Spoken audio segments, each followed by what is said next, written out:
Hello everyone. आज की video में हम कर रहे हैं class 8 science chapter number 6 combustion and flame का पार्ट 1। पार्ट 2 की जो वीडियो है वो आपको चैनल पे मिल जाएगी। इस वीडियो में हम इस चैप्टर का पार्ट 1 देखेंगे, जिसमें हम देखेंगे कि कंबशन क्या होता है, क्या क्या नेसेसरी रिक्वायरमेंट्स है कंबशन के लिए, इग्निशन, टेम्परेचर, फॉरेस्ट फायर, इसके जैसे बहुत सारे इम्पॉर्टेंट टॉपिक्स जो है वो हम पार्ट 1 में कवर करेंगे। तो शुरुआत करते हैं इंट्रोडक्शन से। We use different kinds of fuel for various purposes at home.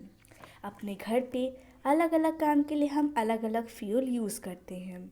सिर्फ घर पे ही नहीं, फ्यूल का इस्तेमाल इंडस्ट्री में भी होता है और ऑटोमोबाइल्स चलाने के लिए भी फ्यूल का इस्तेमाल होता है। So can you name a few fuels used in your homes. Homes में कौन कौन से फ्यूल्स यूज़ होते हैं, तो आप फायरवुड लिख सकते हैं, एलपीजी, सीएनजी ये लिख सकते हैं। फिर बताया गया है कि उन फ्यूल्स का नाम बताइए जो कि ट्रेड और इंडस्ट्री में यूज़ होते हैं, और फिर उन फ्यूल्स का नाम बताइए जो कि ऑटोमोबाइल्स को रन करने के लिए चाहिए होते हैं। तो आपकी लिस्ट बहुत लंबी हो सकती है। आप कहोगे काऊ डंक, वुड, कोल, कारकोल, पेट्रोल, डीजल, ये सब जो है वो अलग अलग तरह के फ्यूल्स हैं जो कि हमारे काम आते हैं। You are familiar with the burning of a candle. आप जानते हैं कि कैंडल कैसे जलता है। So what is the difference between burning of candle and burning of fuel like coal. यानी कोल के जलने में और कैंडल के जलने में क्या अंतर होता है। तो कैंडल इस तरह का होता है, जब ये जलता है तो ये फ्लेम प्रोड्यूस करता है, पर जब एक कोल पीस चलता है तो किसी भी फ्लेम का प्रोडक्शन नहीं होता है। So flame is the basic difference. May you be where be able to guess right. हो सकता है आपने सही गेस किया हो, कैंडल जो है वो फ्लेम के साथ जलता है जबकि कोल जो है वो बिना फ्लेम के जलता है। ठीक इसी तरह से हम उन मटेरियल्स के बारे में भी पता करेंगे जो कि बिना फ्लेम के जलते हैं, और क्यों ये बिना फ्लेम के जलते हैं ये भी हम पढ़ेंगे। Now let us study the chemical process of burning and the types of flame produced during this process।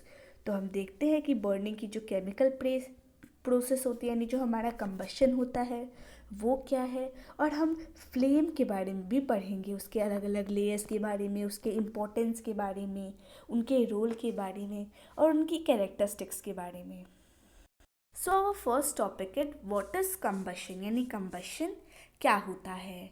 आपने क्लास 7 में एक एक्टिविटी की थी जिसमें आपने मैग्नीशियम रिबन को जलाया था। हमने देखा था कि जब मैग्नीशियम रिबन को जलाया गया था तो हमें जो प्रोडक्ट्स मिले थे वो क्या थे, मैग्नीशियम ऑक्साइड, और जिसके साथ हीट और लाइट का प्रोडक्शन भी हुआ था। We can perform a similar activity with a piece of charcoal. इसी तरह की एक्टिविटी हम कारकोल के टुकड़े के साथ भी कर सकते हैं।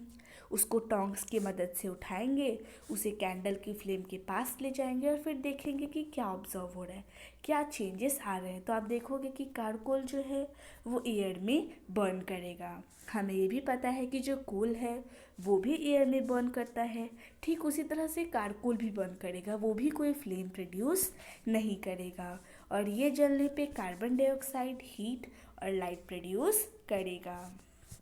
आगे देखते हैं। So this is a picture of burning of magnesium. ये है मैग्नीशियम का टुकड़ा, उसको जब जलाया जा रहा है तो आप देख सकते हैं ये है मैग्नीशियम, और कितने बड़े बड़े फ्लेम्स का प्रोडक्शन हो रहा है only on it's burning. Now let's move further. A chemical process in which a substance reacts with oxygen to give off heat is called combustion। यानी ऐसा केमिकल प्रोसेस जिसमें कोई भी सब्सटेंस ऑक्सीजन के साथ रिएक्ट करे और हीट दे उसे कहा जाता है combustion। The substance that undergoes combustion is said to be combustible। यानी जिस सब्सटेंस में कंबशन होता है उसे कंबस्टिबल सब्सटेंस कहा जाता है, और कंबस्टिबल सब्सटेंस कहने के साथ साथ उसे फ्यूल भी कहा जाता है। अब ये जो फ्यूल है सॉलिड भी हो सकता है जैसे कि कोल, लिक्विड भी हो सकता है जैसे पेट्रोल, और गैस भी हो सकता है जैसे ऑक्सीजन, कार्बन डाइऑक्साइड, कुछ गैसेस भी फ्यूल के रूप में काम करते हैं। Sometimes light is also given off during combustion either as a flame or as a glue।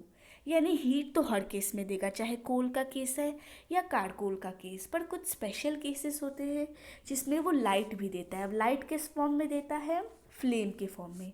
जैसे कैंडल जब जलती है तो उसमें हीट तो होगी ही, गर्मी तो होगी ही, पर साथ ही साथ फ्लेम का भी प्रोडक्शन हो रहा है, यानी कि लाइट का भी प्रोडक्शन हो रहा है। Okay. In the reactions mentioned above, magnesium and charcoal are combustible substance। दो रिएक्शंस के बारे में हमने पढ़ा। सबसे पहला था बर्निंग ऑफ मैग्नीशियम रिबन और दूसरा था बर्निंग कारकोल पीस इन एयर। तो दोनों के दोनों जलाए, दोनों के दोनों जल गए। अब जो चीज़ें सब्सटेंसेस जल जाते हैं उन्हें क्या कहते हैं? Combustible substance. तो ये दोनों भी हमारे कंबस्टिबल सब्सटेंस है ना। Boojho is telling something.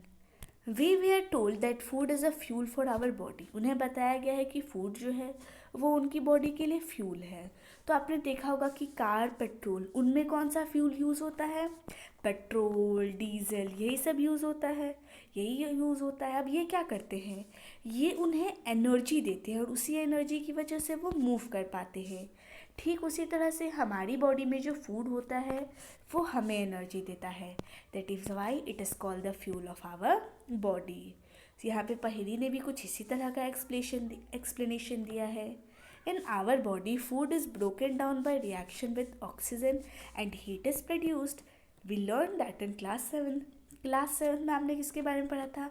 Respiration के बारे में। Respiration is the breaking down of food with the help of oxygen. यानी ऑक्सीजन की मदद से वो ब्रेक डाउन कर रहा है। यानी फूड जो है वो ऑक्सीजन के साथ रिएक्ट करके ब्रेक डाउन हो रहा है और साथ ही साथ हीट भी प्रोड्यूस कर रहा है। तो अब ये ऑक्सीजन के साथ भी रिएक्ट कर रहा है और हीट भी प्रोड्यूस कर रहा है। तो सिंपल सी बात है, ये एक तरह का कंबशन है और ऐसे केस में फूड जो है वो हमारा कंबस्टिबल सब्सटेंस या फिर फ्यूल है। ठीक है। अब हम आते हैं एक्टिविटी 6.1 पे। Collect some materials like straw, matchstick, kerosene oil, paper, iron nail, stone piece, glass. ये सारे ऑब्जेक्ट्स आपको मतलब कलेक्ट करने हैं। Under the supervision of your teacher, यानी अपने टीचर की निगरानी में एक एक मटेरियल को बर्न करना है। अब जिन मटेरियल में कंबशन हो जाए वो हो जाएंगे आपके कंबस्टिबल सब्सटेंस और जिनमें ना हो वो होंगे आपके नॉन कंबस्टिबल सब्सटेंस। ठीक है। तो सबसे पहले वुड है, वुड जल जाएगा तो वो कंबस्टिबल सब्सटेंस। पेपर भी जल जाएगा तो वो कंबस्टिबल सब्सटेंस। तो इसी तरह के बाकी के भी आप कर लेंगे। तो अब आप बता सकते हैं कि कौन से सब्सटेंस कंबस्टिबल हैं और कौन से नहीं। सिंपल सी बात है, जिनमें कंबशन हो रहा है, जो जल रहे हैं, वो हमारे कंबस्टिबल सब्सटेंस। फिर हम देखते हैं activity 6.2। Fix a lighted candle on a table. यानी एक टेबल पे जला हुआ कैंडल रख देंगे। Put a glass chimney over the candle and rest it on a few wooden blocks in such a way that air can enter the chimney. यानी कुछ इस तरह से सबसे पहले सेटअप करना है, एक टेबल पे रखना है, नीचे कुछ ब्लॉक्स के ऊपर कैंडल को पहले जला देना है और उसके बाद ऊपर से एक ग्लास चिमनी रख देनी है। Observe what happens to the flame. देखिए कि फ्लेम में क्या हो रहा है। तो अब देखोगे कि ऐसे रखा है, ऊपर से खुला है, एयर उसे मिल रही है और वो कंटिन्यूसली चलता रहेगा। Now remove the blocks and the chimney rest on the table. अब ब्लॉक्स हटा दीजिए, यानी ये जो यहाँ पे आपने ब्लॉक्स लगाए हैं इनको हटा दीजिए और चिमनी को ऐसे ही टेबल पे रख दीजिए। ठीक है। फिर से फ्लेम को ऑब्जर्व कीजिए तो उसमें आप देखेंगे कि थोड़ी देर जलेगा फिर बुझ जाएगा। फ्लेम को फिर से देखिए। तीसरे केस में क्या करना है, आपको ये जो चिमनी आपने बनाई है इसके ऊपर आपको क्या रख देना है, एक प्लेट रख देना है जिससे पूरी तरह से ये बंद हो जाएगा। फिर क्या होगा ये आपको बताना है। तो फर्स्ट केस में जलता रह जाएगा, सेकंड केस में स्मोक प्रोड्यूस होगी और थर्ड केस में ऐसे ही बुझ जाएगा। We find that for combustion air is necessary. तो ऐसा सब करके पता चल गया कि अगर कंबशन करना है तो उसके लिए एयर जो है वो नेसेसरी है। पहले केस में क्या हुआ था, एयर जो है वो चिमनी के बिलो उसको स्टैंड के ऊपर रखा था, तो इसकी वजह से नीचे से हवा जो है वो जा रही थी, उसे एयर मिल रहा था, इसी वजह से वो कंटिन्यूसली जल रही थी। पर जब उसे हमने सीधा टेबल पे रख दिया तो फ्लेम जो है वो फ्लिकर करने लगी और स्मोक प्रोड्यूस किया। और सी केस में क्या हुआ, फ्लेम जो है वो फाइनली बुझ गई। क्यों? क्योंकि एयर तो बिल्कुल भी अवेलेबल थी ही नहीं। तो अगर कम अवेलेबल है तो फिर फ्लिकर करेगी, बिल्कुल ही नहीं है तो ऑफ हो जाएगी, और अगर है कंटिन्यूसली उसको एयर मिल रहा है तो फिर वो बर्न करती रहेगी। So Boojho is asking something.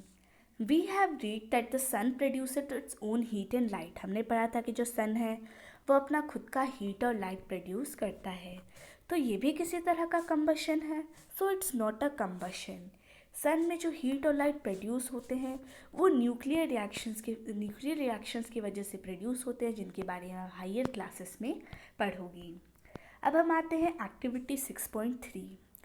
Place a piece of burning wood और charcoal on an iron plate और तवा। यानी एक तवा गरम कीजिए और उस पर वुड का या फिर कारकोल का जलता हुआ पीस डाल दीजिए। फिर उसे एक ग्लास जार से या टम्बलर से कवर कर दीजिए, और ध्यान रखिए कि जो आपका जार है वो ट्रांसपेरेंट होना चाहिए, मतलब आर पार दिखना चाहिए। आप देखोगे कि कारकोल जो है या फिर जो भी आपने लिया है, वुड लिया है, कारकोल लिया है जलता हुआ, थोड़ी देर जलेगा, उसके बाद खुद ही बुझ जाएगा। क्यों बुझ जाएगा? क्योंकि शुरू में जितनी उसके पास एयर अवेलेबल थी उसने अपने आसपास की सारी एयर को यूज़ कर लिया, अब एयर बची ही नहीं है, इसी वजह से वो बुझ गया। You might have heard that when the clothes of a person catch fire, the person is covered with a blanket to extinguish fire. आपने देखा होगा कि जब कभी भी अगर किसी इंसान को जल जाता है, मतलब कहीं भी एक्सीडेंटली अगर फायर लग जाती है और इंसान को जल जाता है, तो उससे क्या होता है, वो उसकी पूरी बॉडी जलने लगती है, और ऐसे में आम लोग क्या करते हैं, वो उसको ब्लैंकेट से ढक देते हैं ताकि वो फायर को एक्सटिंग्विश कर सकें। क्या आप सोच सकते हैं ऐसा क्यों होता है? तो यहाँ पे दिया हुआ है कि एक पर्सन जो है वो ज़मीन पे लेटा है जिसके कपड़ों में आग लग गई थी, इसीलिए लोगों ने कंबल लपेट दिया। So now recall some of your experience. अपने कुछ एक्सपीरियंस को रिकॉल कीजिए। क्या मैच स्टिक खुद ही जल जाती है? Of course not. हम जब उसे रब करते हैं किसी सरफेस से तब वो जलती है। आपने पेपर को बर्न किया है, उस एक्सपीरियंस को रिकॉल कीजिए। Does it burn when a burning match stick is brought near it. यानी जब कोई जलाने वाली मैच स्टिक को हम इसके पास लाते हैं तभी तो ये जलती है, खुद ब खुद तो नहीं जलने लगती। Can you burn a piece of wood by bringing a lighted match stick near it. पर क्या आप वुड को जला सकते हो, यानी लकड़ी का टुकड़ा आप जला सकते हो एक माचिस उसके पास लाके? तो ऑफ कोर्स नॉट, क्योंकि उसमें थोड़ा सा हाई टेम्परेचर की ज़रूरत पड़ती है। अगर हमें एक बड़े से वुड के टुकड़े को जलाना है तो उसके लिए एक माचिस काफ़ी नहीं होगी। अब यहाँ पे हमें फॉरेस्ट फायर के बारे में बताया गया है। तो अब तो बोलोगे जंगल में जो आग लगी वो हो गया फॉरेस्ट फायर। तो ये आग किस वजह से लगी, वो भी एक रीज़न होता है।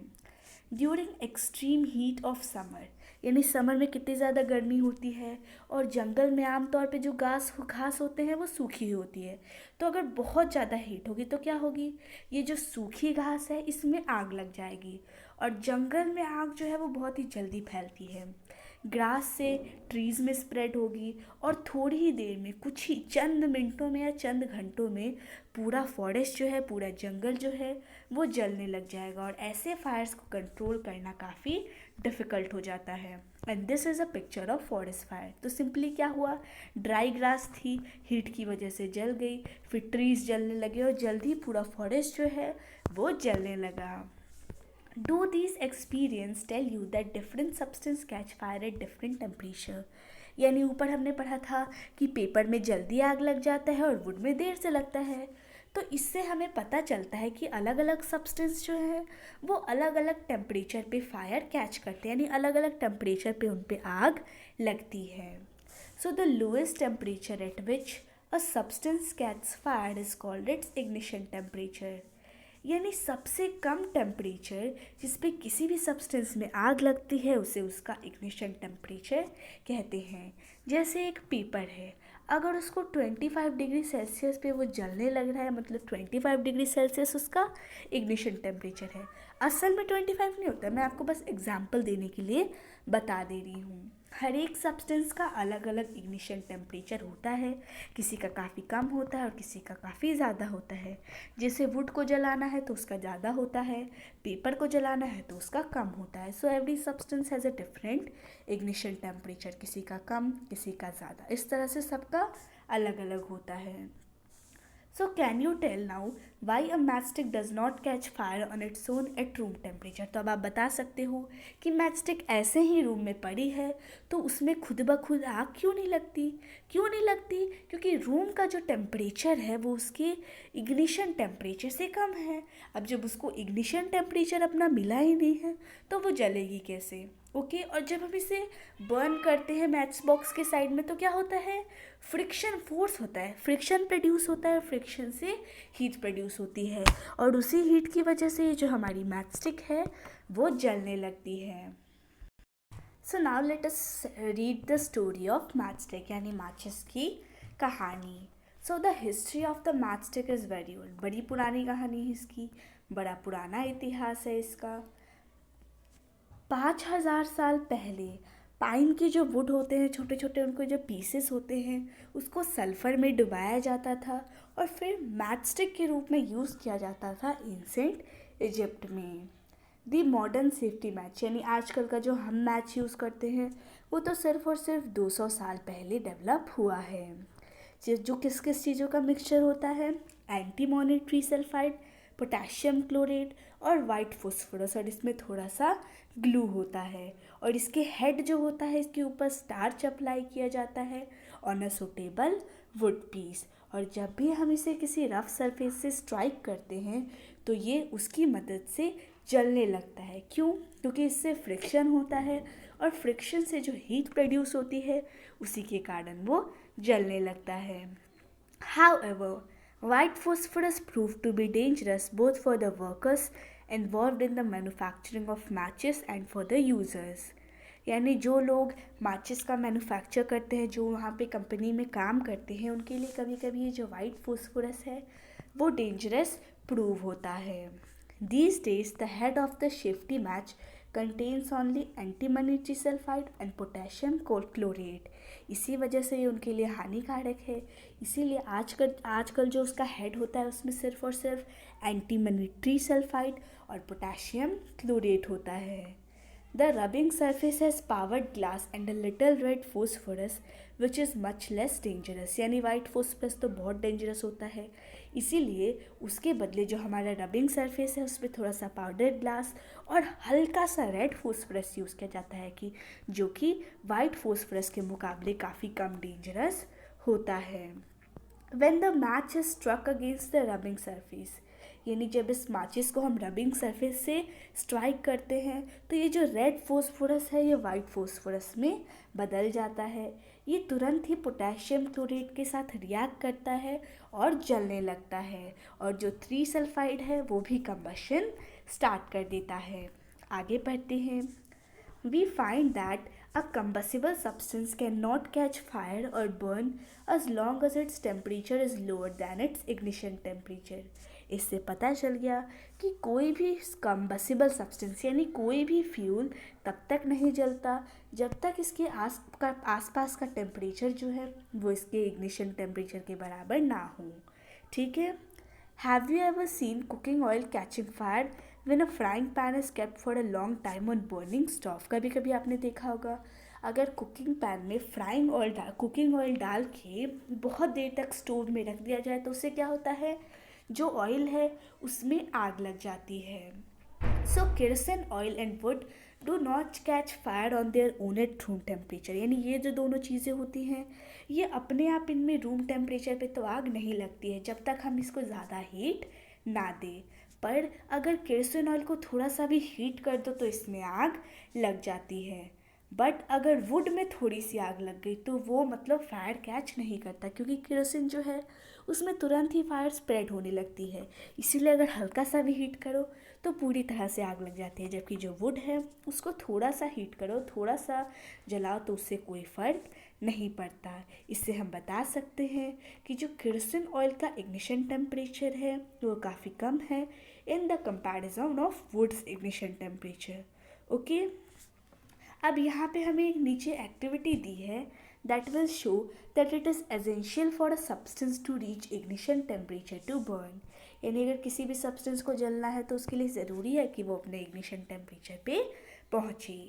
So make 2 paper cups. 2 आप पेपर कप बनाइए, एक पेपर के शीट को फोल्ड करते हुए उनमें से एक में आप 50 मिलीलीटर पानी डालिए। दोनों को आप हीट कीजिए, कैंडल की फ्लेम के ऊपर रखिए। आप क्या ऑब्जर्व करोगे, तो आप देखोगे, ऑब्जर्व करोगे कि जिसमें आपने सिर्फ और सिर्फ खाली पेपर कप है वो तुरंत ही जलने लगेगा, पर जिसमें पानी डाला है वो नहीं जलेगा, उल्टा उसका पानी जो है वो हीट होने लगेगा। So what happens to the empty paper cup, यानी जो खाली है उसके साथ क्या हुआ, और जिसके अंदर पानी है उसके साथ क्या हुआ, क्या उसके अंदर का पानी गर्म हुआ? ऑफ कोर्स, अगर आप उस कप को और हीट करोगे, पानी वाले कप को, तो ऐसा भी हो सकता है कि उसके अंदर का जो पानी है वो बॉईल होने लगे। तो अब ऐसा क्या हो रहा है, इसका एक्सप्लेनेशन देते हैं। So the heat supplied by the paper cup is transfer to water by conduction. Conduction के बारे में हमने पढ़ा था, एक से दूसरे में हीट सप्लाई। तो जो हीट पेपर कप को मिल रही है वही हीट पेपर कप पानी को ट्रांसफ़र कर दे रहा है। इसी वजह से पानी जो है वो तो हीट हो रहा है, पर पेपर कप नहीं जल रहा। इसीलिए जब तक उस पेपर कप में पानी होगा, पेपर अपने इग्निशन टेम्परेचर पे नहीं पहुंचेगा, और इसी वजह से वो नहीं जलेगा। कुछ सब्सटेंस ऐसे होते हैं जिनका जो इग्निशन टेम्परेचर होता है वो काफ़ी लो होता है और बहुत जल्दी ही उनमें आग लग जाती है, और उन्हीं को हम कहते हैं इनफ्लेमेबल सब्सटेंस। जैसे कि एलपीजी, सीएनजी, अल्कोहल, पेट्रोल, ये सब जो है वो हमारे इनफ्लेमेबल सब्सटेंस हैं। So now our 6.1 topic is finished. 6.2 है हमारा how do we control fire. 6.3 है हमारा टाइप्स ऑफ कंबशन, और 6.4 है फ्लेम, और 6.5 है स्ट्रक्चर ऑफ फ्लेम। तो ये जो सारे टॉपिक्स हैं इनको हम पार्ट 2 में कवर करेंगे। पार्ट 1 का वीडियो आपको कैसा लगा कमेंट करके ज़रूर बताइएगा। पार्ट 2 देखना मत भूलिएगा। Thank you. हेलो एवरीवन, आज की वीडियो में हम कर रहे हैं class 8 science chapter number 6 combustion and flame. तो जो हमारा ये है हमारा पार्ट 2। पार्ट 1 में हमने देख लिया था कि क्या होता है कंबशन, और पार्ट 2 में हम देखेंगे कि हम किस तरह से फायर को कंट्रोल कर सकें। तो क्लास 7th में इंग्लिश में आपने एक चैप्टर पढ़ा था, फायर फ्रेंड एंड फू। तो उसमें आपने देखा था कि फायर जो है वो एक तरह हमारे काम भी आती है, हमारी फ्रेंड भी है, और दूसरी तरफ कभी कभी अनवांटेड होके वो हमें बहुत सारा डिज़ास्ट्रस लॉस करवाती है, और वो हमारे लिए हानिकारक भी साबित होती है। तो वैसे अनवांटेड फायर को कैसे कंट्रोल किया जाए वो हम पढ़ेंगे। You must have seen or heard of fire breaking out in homes, shops and factories. आपने टीवी में न्यूज़ में देखा होगा कि घरों में आग लग जाती है, शॉप्स में आग लग जाती है, फैक्ट्री में आग लग जाती है। अगर आपने वैसा कोई एक्सीडेंट देखा है तो उसका एक छोटा सा डिस्क्रिप्शन अपने नोटबुक में लिखिए, और ये जो आपका एक्सपीरियंस है उसे अपने क्लासमेट्स के साथ शेयर कीजिए। Find out the telephone number of the fire service in your area, यानी आपके एरिया का जो फायर ब्रिगेड का नंबर है वो आपको याद कर लेना चाहिए। If a fire breaks out in your house or in your neighbourhood, the first thing is to call the fire service. अगर आपके घर में या आपके आसपास में कहीं आग लग जाती है तो सबसे पहला काम क्या करना है, ये जो फायर ब्रिगेड वाले हैं, फायर सर्विस वाले हैं, इन्हें बुलाना है। अब now Paheli wants to tell something. It is important that all of us know the telephone numbers of the fire service, यानी हमारे क्लास में जितने भी बच्चे हैं, हमारे जितने भी फ्रेंड्स हैं, हमारे नेबरहुड में जो भी रह रहे हैं, उन सबको फायर ब्रिगेड का नंबर पता होना चाहिए। तो यहाँ पे आपको एक पिक्चर दी है जिसमें आप देख सकते हैं कि किस तरह से फायरमैन आग पे पानी डाल के आग को बुझा रहे हैं। ठीक है। डज़ योर सिटी और town have a fire brigade station, क्या आपका जो शहर है वहाँ पे फायर ब्रिगेड स्टेशन है? अगर हाँ तो यस लिखिए, नो तो नो लिखिए। When a fire brigade arrives what does it do, यानी जब फायर ब्रिगेड आती है तो वो क्या करती है? So it pores water on the fire, यानी जहाँ पे आग लगी है, जहाँ पे आग है उस पर वो पानी डालती है। Water cools the combustible material so that its temperature is brought down its ignition temperature. Part 1 में हमने पढ़ा था कि कोई भी सब्सटेंस कब जलता है, जब वो अपने इग्निशन टेम्परेचर पे पहुंचता है। वाटर जो है, जब उस कंबसिबल मटेरियल पे वाटर डाला जाएगा तो वाटर का काम क्या है, वाटर जो है उसके टेम्परेचर को लो करेगा, उसको कूल करेगा, और कूल करने की वजह से क्या होगा, उसका ये जो टेम्परेचर है वो इग्निशन टेम्परेचर के नीचे आ जाएगा। अब इग्निशन टेम्परेचर के नीचे आ जाएगा, सिंपल सी बात है, आग जलना बंद हो जाएगी। Water vapours also surround the combustible material. अब बहुत गर्म चीज़ पे पानी डाल दो, क्या होता है, वाटर वेपर्स बनने लगते हैं। ठीक उसी तरह से जब आप उस कंबसिबल मटेरियल पे पानी डाल रहे हो तो बहुत सारे वाटर वेपर्स प्रोड्यूस होंगे, और ये वाटर वेपर्स भी हेल्पफुल है। क्या करते हैं ये, जो भी हमारा कंबसिबल मटेरियल है उसको आसपास से घेर के रखते हैं। वाटर वेपर्स उसके आसपास से एक लेयर बना देते हैं, और ये लेयर क्या करती है, ये एयर की सप्लाई को कट करती है। और हमने पढ़ा था कि air is essential for burning, तो अगर एयर मिलेगा ही नहीं तो सिंपल सी बात है वो ऑब्जेक्ट चलेगा ही नहीं, और इसी तरह से फायर जो है वो एक्सटिंग्विश हो जाती है। You have learned that there are three essential requirements for producing fire. आपने पढ़ा है कि 3 एसेंशियल रिक्वायरमेंट होते हैं किसी भी चीज़ को जलने के लिए। क्या क्या, सबसे पहला फ्यूल, दूसरा एयर, एयर क्यों चाहिए, क्योंकि एयर से क्या मिलती है, ऑक्सीजन। तीसरा है हीट, हीट का क्या काम है, वो जो है वो क्या करती है, जो भी फ्यूल है उसके टेम्परेचर को इग्निशन टेम्परेचर तक रेज करती है।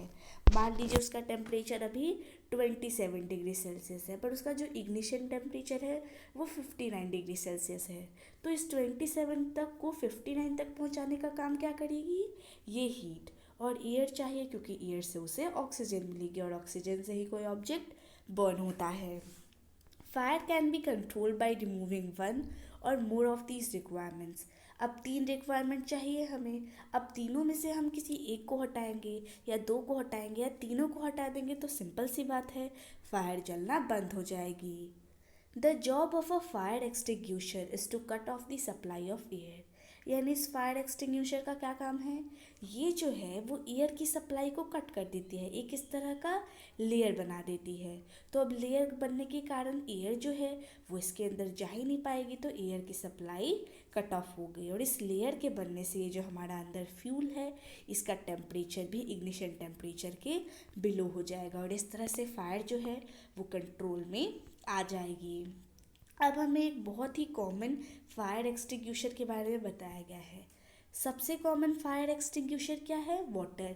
किसी भी आग पे पानी डाल दो, पानी क्या करेगी, उसका इग्निशन टेम्परेचर भी कम करेगी, और साथ ही साथ उस ऑब्जेक्ट को कूल करने के साथ साथ क्या करेगी, उसके आसपास लेयर फॉर्म करेगी ताकि एयर की सप्लाई कट ऑफ हो जाए।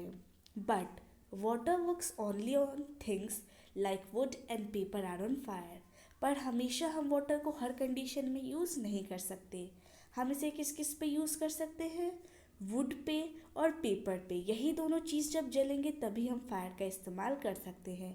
अब कोई बहुत ही दूसरी सब्जेक्ट जैसे कि यहाँ पे देख लीजिए, if electrical equipment is on fire water may conduct electricity and harm those trying to douse the fire. Douse का मतलब होता है उसे ऑफ कर देना, फायर को रोकना जो चाहते हैं उनकी बात की जा रही है।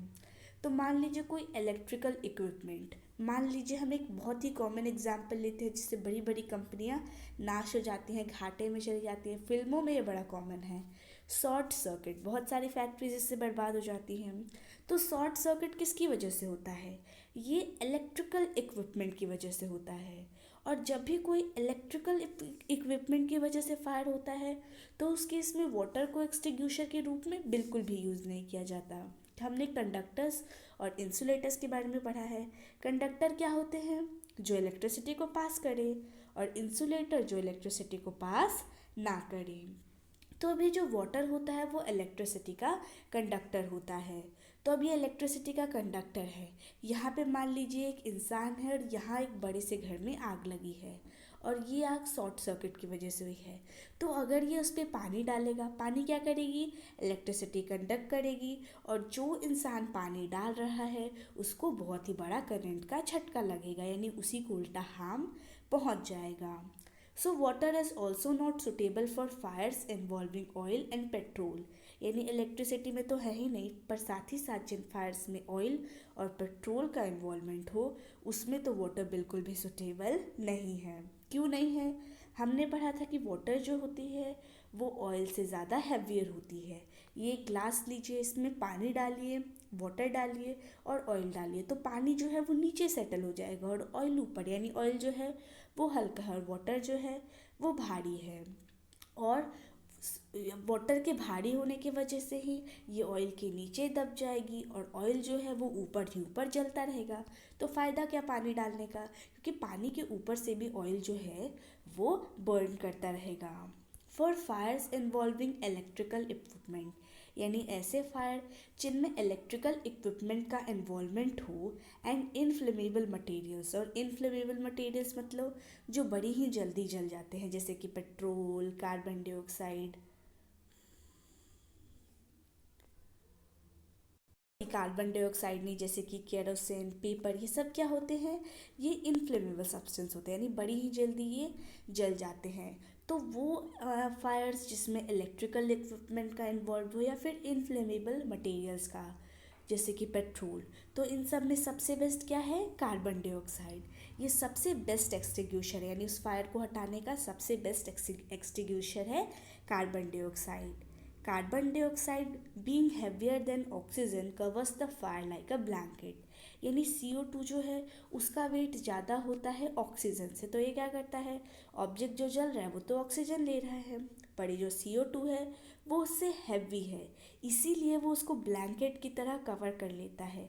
एक ब्लैंकेट की तरह कार्बन डाइऑक्साइड का लेयर बना देता है। अब लेयर बनाने से क्या हुआ, फ्यूल और ऑक्सीजन के बीच का जो कांटेक्ट है वो कट हो जाएगा, और जब उस फ्यूल को ऑक्सीजन मिलेगा ही नहीं, फायर बढ़ेगा ही नहीं और फायर कंट्रोल हो जाएगा। The added advantage of CO2 is that in most cases it does not harm the electrical equipment, यानी सबसे अच्छा इसका क्या एडवांटेज है CO2 का, कि ज़्यादातर केस जो होते हैं उसमें ये इलेक्ट्रिकल इक्विपमेंट को हार्म नहीं करती। ठीक है। How do we get the supply of carbon dioxide, ठीक है भाई CO2 से हो जाता है, पर अब हमें CO2 मिलेगा कहाँ से। So it can be stored at high pressures as a liquid in cylinders, यानी सिलेंडर में बहुत ही हाई प्रेशर पे इसको स्टोर किया जा सकता है। जैसे हमारे किचन में LPG, CNG, इन सब को स्टोर किया जाता है, ठीक उसी तरह से कार्बन डाइऑक्साइड को भी बड़े बड़े सिलेंडर्स में स्टोर किया जा सकता है। When released from the cylinder, CO2 expands enormously in volume and cools down, यानी जैसे ही सिलेंडर से ये बाहर निकलता है, जो CO2 है बड़ी ही जल्दी से फैलता है, बड़ी ही जल्दी एक्सपैंड होता है, बड़ी ही जल्दी अपना वॉल्यूम बढ़ाता है, और जैसे जैसे ये एक्सपैंड होता है ये कूल डाउन हो जाता है।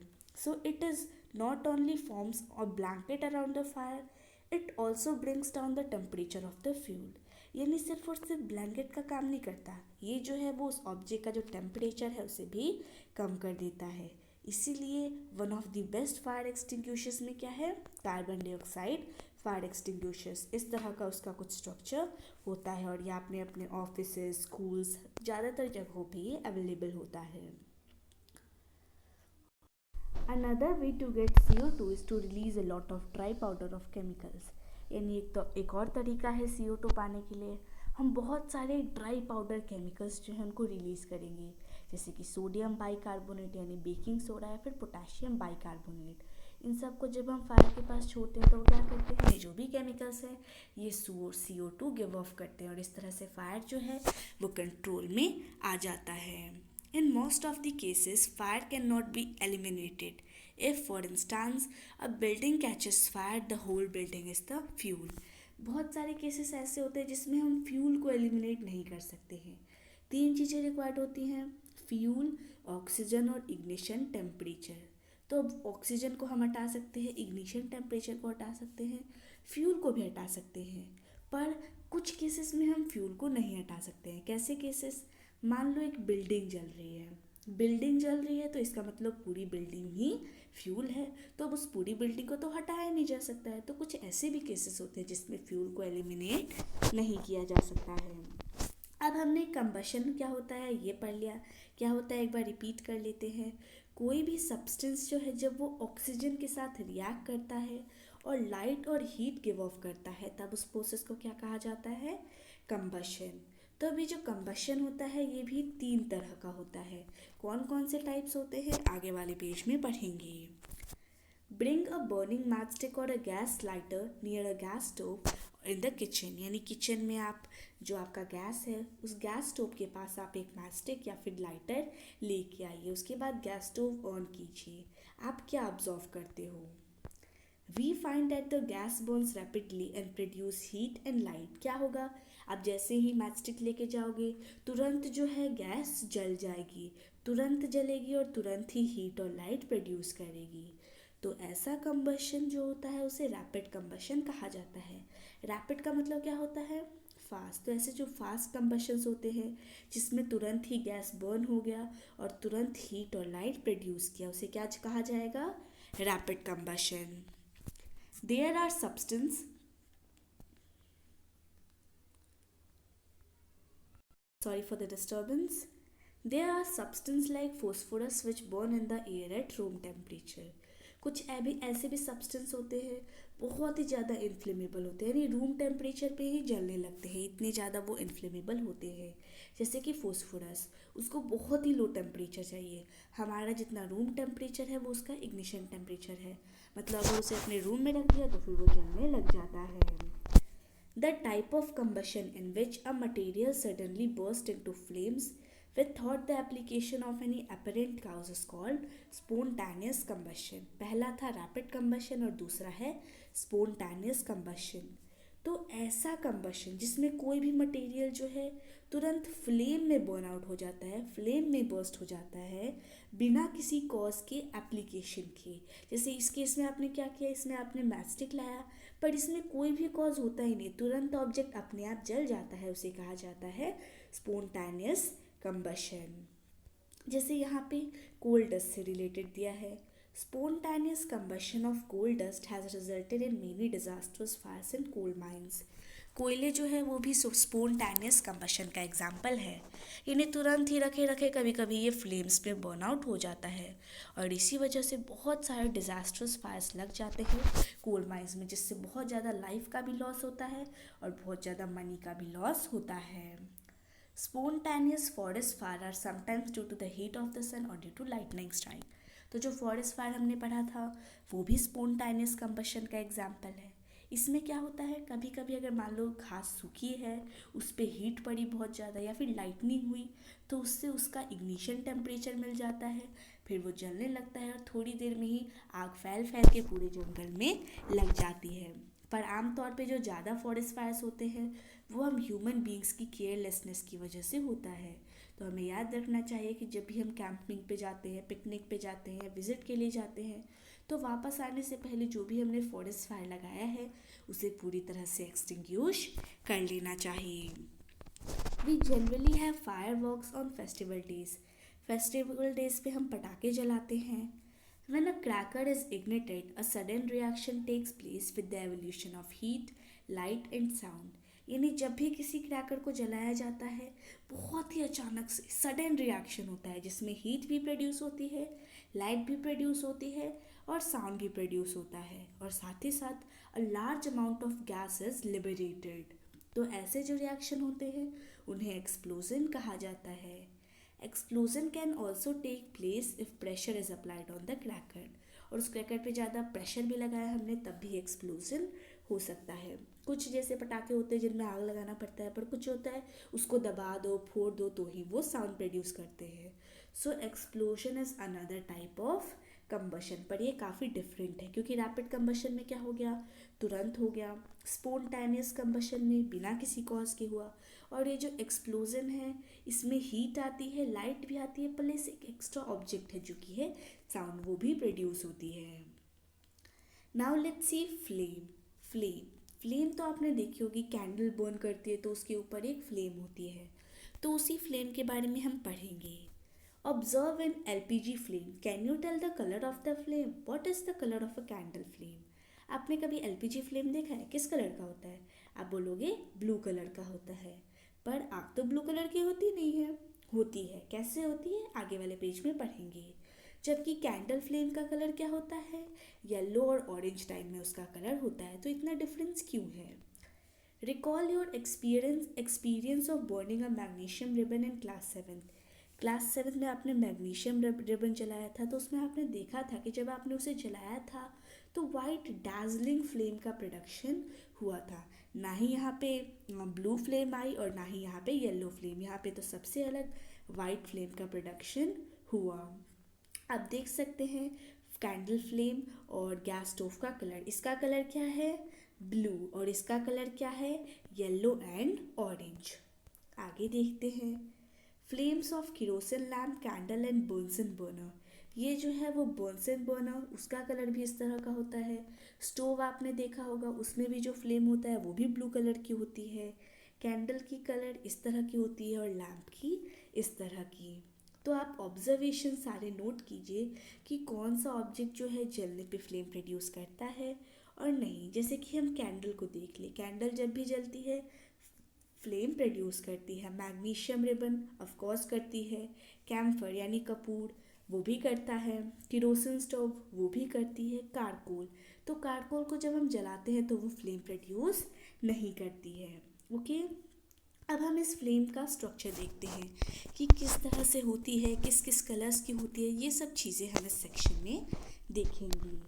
लाइट अ कैंडल यानी एक कैंडल जलाइए। Hold a 4 to 5 centimeter long thin glass tube with a pair of tongs and introduce its one end in the dark zone of non-flickering candle flame। तो candle flame की जो सबसे dark zone होती है, यानी सबसे अंदर कौन सी जोन होती है? ब्लैक कलर की जोन होती है। तो टोंग्स की मदद से उससे टच कीजिए। टोंग्स की मदद से, आप खुद अपने हाथ मत घुसा देना, ठीक है। Bring a lighted match stick near the other end of the glass tube, यानी ग्लास ट्यूब के दूसरे एंड पे आप एक जली हुई माचिस का एंड रखिए। Do you see a flame caught at this end of glass tube after while, तो आप देखेंगे कि जो फ्लेम ट्यूब है उसके एंड पे अपने आप आग जलने लगेगी और आप देखोगे कि जो वैक्स आपने रखा है उस हीटेड विक के पास में वो तुरंत ही मेल्ट होने लगेगा। ये सब कैसे हो रहा है वो सब देखते हैं। The substance which vaporise during burning give flame, यानी ऐसे सब्सटेंस जो कि जब भी जलते हैं और वेपराइज होते हैं। वेपराइजेशन के बारे में आपने पढ़ा है, कौन सा प्रोसेस होता है जिसमें लिक्विड जो है या फिर सॉलिड जो है वो गैस में कन्वर्ट होता है, दैट इज कॉल्ड वेपराइजेशन। तो जब भी कोई सब्सटेंस बर्निंग होने के दौरान वेपराइज होता है, इसका मतलब वो फ्लेम प्रोड्यूस करता है। फॉर एग्जाम्पल दिया हुआ है, kerosene oil and molten wax rise through the wick and are vaporized during burning and form flames। यानी केरोसिन ऑयल जैसे ही जलाते हैं तो क्या होता है, ये वेपराइज होने लगता है और इसी की वजह से फ्लेम प्रोड्यूस करता है। मोल्टन वैक्स यानी पिघला हुआ वैक्स जो है उसमें भी आग लगाते हैं तो वो भी वेपराइज होता है और क्या प्रोड्यूस करता है, flames. Charcoal on the other hand does not vaporise, यानी कारकोल की बात की तो वो तो वेपराइज ही नहीं होता और जब वेपराइज नहीं हो रहा है तो वो फ्लेम नहीं प्रोड्यूस करता। एक्टिविटी 6.15 में हमने देखा था कि किस तरह से ग्लास ट्यूब पे फ्लेम्स आ रहे थे, किस वजह से आ रहे थे, देखते हैं। When the candle flame is steady, यानी जब ये एकदम स्टेडी है, रुका हुआ है, introduce a clean glass plate or slide into the luminous zone of the flame. तो आपका ये जो फ्लेम का ल्यूमिनस जॉइंट है, बहुत ही जहाँ से आग प्रोड्यूस हो रही है उसके पास ले जाइए और टोंग्स को 10 सेकेंड तक वहाँ पे रखिए, फिर उसे रिमूव करके ऑब्जर्व कीजिए कि कैसा वो है। A circular blackish ring is formed on the glass plate or slide. आप देखोगे कि अगर आप स्लाइड ले जाते हो तो उसके पास में कभी कभी ब्लैक टाइप का कुछ हो जाता है और बहुत सारे लोग इस ब्लैक टाइप की चीज़ को काजल के रूप में इस्तेमाल करते हैं। अभी असल में है क्या? So it indicates the deposition of unburned carbon particles present in the luminous zone of the flame। luminous zone यानी जहाँ से लाइट का प्रोडक्शन हो रहा है। तो अब लाइट प्रोड्यूस हो रही है, कंबशन हो रहा है। कंबशन जब भी होता है तो किसका प्रोडक्शन होता है, कार्बन डाइऑक्साइड और कार्बन का। तो अब ये जो चीज़ हमें इस ग्लास प्लेट या स्लाइड पे दिख रही है ये क्या है, ये अनबर्न कार्बन पार्टिकल्स, यानी आप जलाने के लिए उसके पास ले गए। अब जो कार्बन पार्टिकल्स जल के कार्बन डाइऑक्साइड नहीं बने वो पार्टिकल्स आपको इस ग्लास स्लाइड पे देखने को मिल रहे हैं। Hold a thin long copper wire just inside the non luminous zone of flame for about 30 seconds, यानी जो नॉन ल्यूमिनस जोन है उस पर रखिए 30 सेकेंड्स के लिए। आप देखिए कि क्या हो रहा है। नॉन ल्यूमिनस जोन यानी कि सबसे बाहर वाला जोन, यानी जहाँ से हीट का प्रोडक्शन नहीं हो रहा है। हीट का प्रोडक्शन कहाँ से हो रहा है, हीट और लाइट का सबसे इनर जोन से। वहाँ पे पहले ट्राई किया और अब बाहर रख के देखिए। फिर आप देखिए कि जो कॉपर वायर आपने रखी है वो रेड हॉट हो जाएगी पूरी तरह से, मतलब बहुत ही ज़्यादा हॉट हो जाएगी। क्या इससे हमें पता चल रहा है कि ये जो नॉन लुमिनस जोन है इनफैक्ट इसका हाईएस्ट टेम्परेचर है? ऑफ कोर्स, क्योंकि जब हम अंदर ले गए तो वो हीट नहीं हुई, पर जब उसको ऊपर रखा है तब वो बहुत ज़्यादा हीट हो रही है, यानी इसकी जो बाहर वाली ये जोन है ये सबसे ज़्यादा हॉट जोन है। तो यही सच है। देख सकते हैं अब आपको कैंडल फ्लेम के डिफरेंट जोन्स के बारे में बताया गया है। ये आपको कैंडल फ्लेम दिख रहा है। इसमें 3 जोन होते हैं, आउटर जोन, मिडल जोन और इनर मोस्ट जोन। तो अब ये जो आउटर जोन होता है वो पूरी तरह से ब्लू कलर का होता है और यहाँ पे कंप्लीट कंबशन होता है।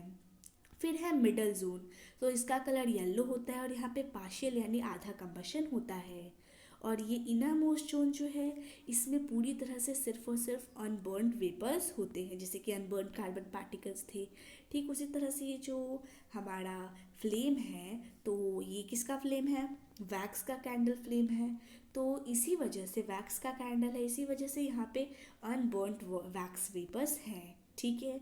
और अब ये जो इनर मोस्ट जोन है ये लीस्ट हॉट है, यानी सबसे कम हॉट।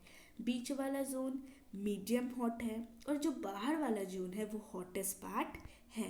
ठीक है, आगे देखते हैं। Goldsmiths blow the outermost zone of a flame with a metallic blowpipe for melting glue, gold and silver. Why do they use the outermost zone of the flame? तो ये जो गोल्ड स्मिथ यानी जो सुनार होते हैं, सोने से अलग अलग डिज़ाइंस बनाते हैं, अलग अलग ज्वेलरीज बनाते हैं, ये क्या करते हैं? जब भी ये गोल्ड को मेल्ट करते हैं फिर सिल्वर को मेल्ट करते हैं तो ये आउटर मोस्ट जोन का इस्तेमाल करते हैं। तो अब ये आउटर मोस्ट जोन का इस्तेमाल क्यों करते हैं? अभी ऊपर हमने पढ़ा था कि ये जो आउटर मोस्ट जोन होता है इसमें क्या होता है? सबसे ज़्यादा कंप्लीट कंबशन यहाँ पे होता है। अब कंप्लीट कंबशन हो रहा है इसका मतलब हाई टेम्परेचर, और हाई टेम्परेचर तो यहीं पे आसानी से वो मेल्ट हो जाएगा। आगे देखते हैं। हमारा नेक्स्ट टॉपिक है व्हाट इज फ्यूल, यानी फ्यूल क्या है। Recall that the sources of heat energy for domestic and industrial purposes, यानी जो हम घर में यूज़ करते हैं एनर्जी प्रोड्यूस करने के लिए, हीट एनर्जी प्रोड्यूस करने के लिए, जो इंडस्ट्री में यूज़ किया जाता है, क्या यूज़ किया जाता है? आमतौर पे वुड यूज़ किया जाता है, कारकोल यूज़ किया जाता है, पेट्रोल यूज़ किया जाता है या फिर केरोसिन यूज़ किया जाता है। और इन्हीं सब्सटेंस को हम क्या कहते हैं? फ्यूल। अब अच्छा फ्यूल क्या है, गुड फ्यूल क्या है? तो गुड फ्यूल वो फ्यूल है जो कि हमें पहले से अवेलेबल मिलता है, ये सस्ता होता है और बड़ी ही आसानी से मॉडरेट रेट पे आसानी से बर्न हो जाता है और इससे बहुत सारा हीट का अमाउंट प्रोड्यूस होता है और साथ ही साथ ये कोई अनडिज़ायरेबल सब्सटेंस ना लीव करे। यानी जैसे हम लकड़ी को जलाते हैं तो उसमें अनबर्न पार्टिकल्स रह जाते हैं, ऐश बच जाते हैं, इसका मतलब जो वुड है वो हमारी गुड फ्यूल नहीं है। There is probably no fuel that could be considered as an ideal fuel. तो असल में तो ऐसा कोई भी फ्यूल नहीं है जिसको हम गुड फ्यूल या फिर आइडियल फ्यूल कह सकें, जो इन सारे रूल्स को फॉलो करता है। किसी ना किसी में कोई ना कोई कमी है। We should look for a fuel which fulfills most of the requirements for a particular use. तो हमें ऐसे फ्यूल की खोज करना चाहिए जो कि हमारे सारे यूजेस, सारे जो रिक्वायरमेंट्स हैं उनको फुलफिल करे। तो अब ये जो फ्यूल्स होते हैं उनका कॉस्ट भी अलग अलग होता है। कुछ फ्यूल जो होते हैं वो बड़े ही सस्ते होते हैं, जैसे कोल इज़ सो चीप। ठीक है। तो अब यहाँ पे आपको बताया गया है fuel efficiency. Suppose you were asked to boil a given quantity of water, यानी मान लीजिए कि आपको बोला गया कि 1 लीटर पानी आपको उबालना है। एक में आप काऊ डंग यूज़ करोगे फ्यूल के रूप में, दूसरे में कोल यूज़ करोगे और तीसरे में एलपीजी यूज़ करोगे। 3 आपको ऑप्शंस दिए हैं, तो आप कौन सा चूज़ करोगे? सिंपल सी बात है, आप क्या चूज़ करोगे? आप चूज़ करोगे एलपीजी। तो आपने क्यों चूज़ किया एलपीजी? आप सोचोगे कि उससे ज़्यादा हीट प्रोड्यूस हो रही है, तो क्यों ये ज़्यादा हीट प्रोड्यूस हो रही है? उसके पहले हमें कैलोरीफिक वैल्यू देखनी पड़ेगी। So the amount of heat energy produced on complete combustion of 1 kg of fuel is called its calorific value. यानी किसी भी 1 kg फ्यूल को जब हम जलाते हैं तो वो कितना हीट एनर्जी प्रोड्यूस करती है वो कहलाती है उसकी calorific value. The calorific value of a fuel is expressed in a unit called kilo joule पर केजी, यानी इसको जो यूनिट होती है वो होती है किलो जूल पर केजी, यानी के कैपिटल जे और पर केजी। यहाँ पे कुछ फ्यूल्स के कैलोरीफिक वैल्यू दिए हैं, जैसे cow dung 6000 to 8000, wood 17000 to 22000, coal 25000 to 33000, petrol 45,000, kerosene 45,000, diesel 45,000, methane 50,000, CNG 50,000, LPG 55,000, biogas 35,000 to 40,000, hydrogen 1,50,000। तो इसमें सबसे ज़्यादा कौन सा बर्न हो रहा है, सबसे ज़्यादा कैलोरीफिक वैल्यू किसकी है, हाइड्रोजन की, और उसके बाद एलपीजी की, और सबसे कम किसकी है, सिंपल सी बात है, काउडंग केक की। ठीक है, तो अब इसीलिए आपने एलपीजी को चुना क्योंकि वो ज़्यादा हीट एनर्जी प्रोड्यूस कर रहा है। ठीक है, now let's see burning of fuels led to harmful products. यानी जब हम किसी फ्यूल को जला रहे हैं तो उससे कुछ हार्मफुल प्रोडक्ट का भी प्रोडक्शन हो रहा है। The increasing fuel consumption has harmful effects on the environment. यानी अगर हम फ्यूल का कंजम्पशन बढ़ाएंगे तो उससे क्या होगा, इन्वायरमेंट पे बहुत ही हार्मफुल इफेक्ट्स, हार्मफुल प्रभाव पड़ेंगे। Carbon fuels like wood, coal, petrol release unburned carbon particles. These fine particles are dangerous pollutants causing respiratory disease such as asthma. यानी इससे बहुत सारे अनबर्न पार्टिकल्स रिड्यूस होते हैं। ये जो अनबर्न पार्टिकल्स होते हैं ये पोल्यूटेंट्स के रूप में काम करते हैं और बहुत सारे रेस्पिरेटरी डिसीज कॉज करते हैं जैसे कि asthma. Incomplete combustion of the fuel, यानी मान लो कोई फ्यूल पूरी तरह से जला नहीं, उसका इनकम्प्लीट कंबशन हुआ तो उससे क्या होगा, कार्बन मोनोऑक्साइड गैस रिलीज होती है और ये जो है बहुत ही पॉइजनस गैस होती है। और एक और चीज़ बताई गई है कि आप एक कमरे में बंद है तो उस दौरान आपको उस कमरे में कोल बर्न करना बहुत ही ज़्यादा डेंजरस हो सकता है। क्यों, क्योंकि इससे कार्बन मोनोऑक्साइड गैस का प्रोड्यूस होगा और उससे हो सकता है कि अगर आप उस रूम में सो रहे हो तो आप मर जाओ। ठीक है, combustion of most fuels release carbon dioxide in the environment, यानी ज़्यादातर फ्यूल को जब हम जलाते हैं तो उससे क्या होता है, कार्बन डाइऑक्साइड रिलीज होता है, और अगर कार्बन डाइऑक्साइड एयर में रिलीज होता है इसका मतलब ग्लोबल वार्मिंग कॉज कर रहा है। तो अब ग्लोबल वार्मिंग क्या है, global warming is the rise in temperature of atmosphere of the earth. अगर अर्थ के एटमॉस्फेयर का टेम्परेचर बढ़ रहा है इसका मतलब ग्लोबल वार्मिंग होता है। इसके क्या रिजल्ट होते हैं, जो हमारे ग्लेशियर्स हैं, पोलर ग्लेशियर्स हैं, वो मेल्ट होने लगते हैं, सी लेवल में राइज आता है और साथ ही साथ जो कोस्टल एरियाज़ है वहाँ पे बाढ़ आते हैं, और जो लो लाइंग कोस्टल एरियाज़ यानी कोस्टल में तो हैं पर साथ ही साथ बहुत ही नीचे लो कर रहे हैं तो वो तो कभी कभी पानी के अंदर सबमर्ज भी हो जाते हैं। आगे देखते हैं, burning of coal and diesel release sulphur dioxide gas, यानी जब हम कोल और डीजल को बर्न करते हैं तो उससे सल्फर डाइऑक्साइड गैस रिलीज होती है। ये बहुत ही ज़्यादा सफोकेटिंग होती है और बहुत ज़्यादा कोरोसिव गैस होती है। और साथ ही साथ जो पेट्रोल इंजन्स होते हैं वो भी नाइट्रोजन के बहुत सारी गैसियस ऑक्साइड रिलीज़ करते हैं।